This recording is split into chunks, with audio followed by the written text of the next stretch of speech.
like to support the channel. Also, you can do it by way of Patreon, Anchor, the clothing store, and also the shoe shop that is listed in the comment description below.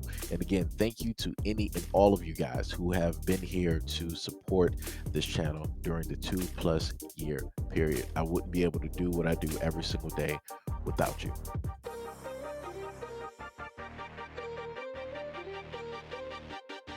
So I was never going to talk about my interaction with this particular celebrity, but the state of the world being what it is now and this celebrity choosing to be the op, I thought, why not? I'm not going to say who it is because I don't want to get sued, but I feel like as soon as I start talking, you'll know. So my friend is an entertainment journalist, and she usually invites me as her plus one to like premieres or parties or whatever she gets to go to. So she got invited to the Nope experience at Universal Studios, and she took me. I didn't expect celebrities to be there. I thought it was just going to be like free drinks and free food. But there were a couple there. So Kiki Palmer was there. She was great. This is not about her. But this particular celebrity that I'm talking about, I sat down and she sat down next to me. I just gotten a burger that I waited a really long time to get, so I wanted to sit down and eat it. I don't usually say anything to celebrities because sometimes I think we expect too much from them, and so I like usually let them be. But I'm Eritrean, which is a small country in East Africa right next to Ethiopia and Sudan. I'm a refugee from there, came to the States when I was 2, and this actor is half Eritrean. I don't usually get to see people who are from my country who look like me, especially growing up on TV. You know, like we had Nipsey Hussle, rest in power, I love him. So I said to this celebrity, hey, I'm Eritrean. I'm a refugee, I was born there. Like, I think it's really cool to see somebody like you on TV. Like, it's nice to see like representation of our people in Hollywood. I rarely get to see that, if ever. This is before I knew who this person like really was, so don't fault me for that. Anyway, we get to talking, whatever, and I was like, isn't it sad the state of our country right now? Because what's happening is not great. It's a dictatorship after the war. He's been in power since the war ended, and it's just not like journalists are being thrown in jail. It's not a good status right now. And she said to me, well, he invited me to the country and I had a great time. And I was like, yeah, but what he's doing is not great for our people. And she's like, he was really nice to me. So, I mean, we had tea together. And I was like, oh, she's not getting it. So I said, the state of our country is not great because of him, because he's taken so much power and like is not treating our people well. And I kid you not, this is the interaction that I never wanted to speak about. She looked at me and said he needed slaves to build that country. We had just gotten out of a 30-year war for our independence, a war that my father fought in. And you're telling me that this person needed slaves to build our country? And I said, what? No, he did not need slaves. And she said, how do you build a country? And I say, the same way you build an army without a government. The EPLF formed together because there was a bunch of people who wanted to stand up for themselves. And those people would have gladly rebuilt that country without being slaves. And then I said to her, so what do you think about George Washington? Like, what do you think about America? And she said, George Washington needed slaves. I swear, I'm not making this up. This is a quote, direct quote. George Washington needed slaves. I don't know if she was like rage baiting me, but like, why would you ever even say anything like that to a stranger? Like, what? So that is when I looked at my friend who brought me. She looked at me and I said, I want to get out of here. And she said, all right. Got on the shuttle, went back to her car, drove all the way home. Anyway, we don't claim her at all. And if you're East African and you're Eritrean, I know you don't claim her either. So yeah, I just wanted to say that. And I was never going to talk about this, but because she wants to be so unhinged, I felt like it's my story to tell. And like Anne Lamott says, if you want people to write you well, you should have behaved better.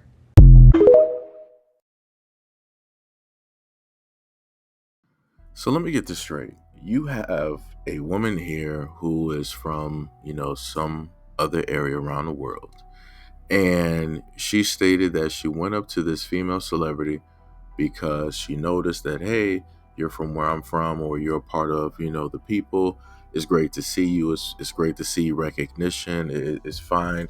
It's great to see somebody who is identifiable, because there's really not enough of us at all around. When you look at the media, when you look at movies and all of these things, entertainment, just the industry, right? And that's cool. No problem. Everybody needs representation, right? Everybody wants to see themselves um, as a part of a story, or a main or a lead character, or somebody that's heading something. I get it, no problem. So then you go into the aspect of now moving from entertainment to wanting to talk politics. That's where you messed up. Because for whatever reason, you thought that this individual, right, was going to automatically side with you because you are from the same area. And I keep trying to tell people everybody's experience is not the same as everybody else's. So how I'm not sure, when it is that she specifically came over. Maybe she did state that in the video, but that wasn't the main thing that stuck out to me. Maybe the woman that is speaking, she came here a lot younger, right?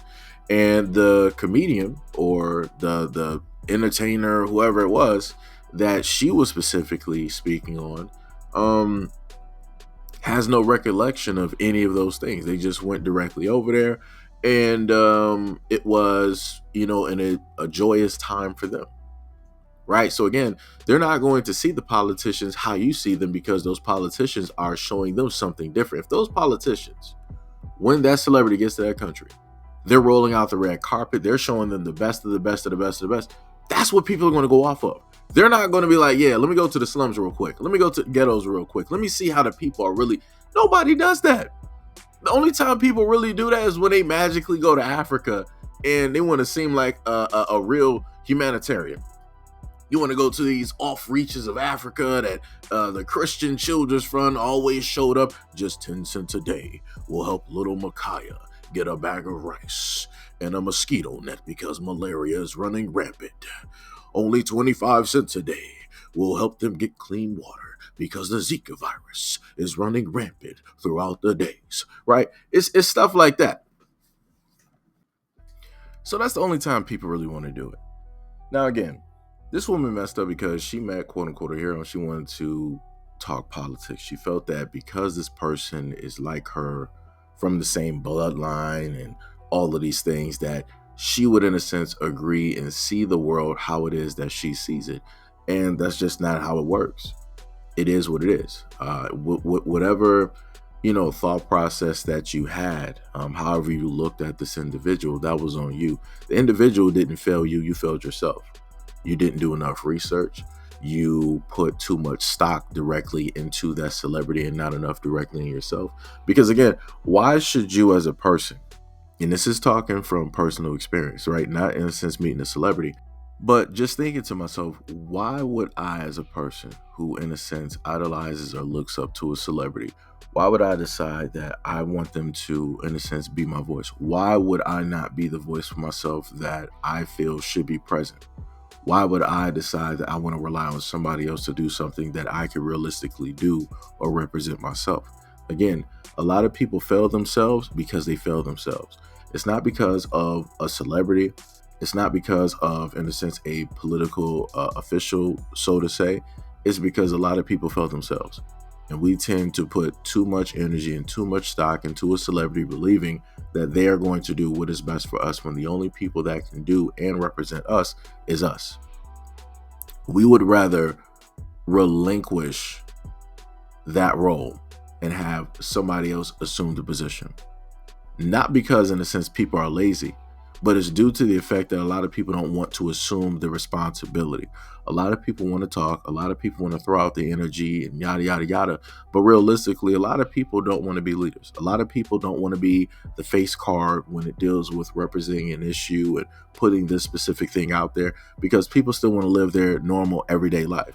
People don't want to be inundated with a whole bunch of questions and have to answer to these people, or have to speak on, the different things that they do in their lives, and have people put them underneath a microscope and a spotlight and all these other types of things. This is why you see so many people going crazy over celebrities online every single time when it is that issues come up, such as the black community, and black celebrities aren't speaking on it. Realistically, they don't have to. They don't got to. They're not living the way that they used to live 20 to 30 years ago when they were just starting. During that time, you would catch a lot of celebrities speaking on politics, speaking on voting, speaking on all of these things. But once they start moving up in that money bracket, it's like, yo, I'm far removed from these problems. I don't see these, or I'm not around these same issues anymore. So the issues that y'all speaking on have nothing to do with me because I'm 20 million, 30 million, 40 million, $100 million removed from whatever situations y'all talking about. So because they're far removed, that means that, hey, the black people that are literally down there still need to speak on these issues. Case in point, like this woman talking about the celebrity. And this is why I stated before, I find it very hilarious when I start to see, quote unquote, a lot of women wanting to speak on celebrities now, because people been had an abundance of time, and some people will sit up there and say like, oh well, everybody has their truth and their time and stuff, like you can't tell a person when it's right to speak. But it's like, it's amazing when it seems like the time that people really want to speak is when everybody else is speaking. Why is that? So like I said before, a lot of people don't want to be the lead. They don't want to be that face card. They're fine with following the leader, but they don't want to be the one responsible for starting something. And that's the problem. You got all of these people out there, quote unquote, on social media, living these lives talking about, oh, I'm a boss this and I get this money and I'm the head of this and yada, yada, yada. But then when it comes to stuff like this, you see a lot of women not wanting to take the lead. They don't want to take the position on that. And this is, I'm talking about, this is a female problem. This is a woman's problem.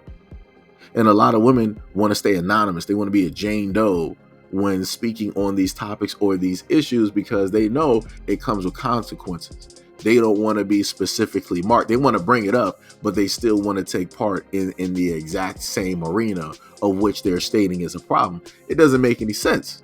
You're looking like hypocrites now. And this is why I told people before, it makes no sense to be anonymous or not wanting to state a celebrity's name when you're stating that there is an active problem going on and it needs to be highlighted. Be the lead on that. And this is why I told people before, if people want to, get to a point in time where everything is equality and all this other type of stuff, then by all means, women, when you have these situations, take the lead. Full names directly out there, take full on responsibility, good or bad, and make sure to remove yourself from that situation. Don't complain about a problem or a situation and then still have your body in that situation. Don't still have your hands on that problem. It makes no sense. It makes no sense. But like I said before, this is the type of double standards and the hypocrisy that is taking place at this point in time when it deals with social media. Because magically everybody wants to talk when it seems that they can build a brand or a platform or get some type of recognition. But when none of those things are on the table, also including money, when none of those things are on the table, magically everybody is silent, living their lives, minding their business, putting everything to the back of their mind, and they're just living life. So like I said, you got to question a lot of stuff out here. That's all I'm saying.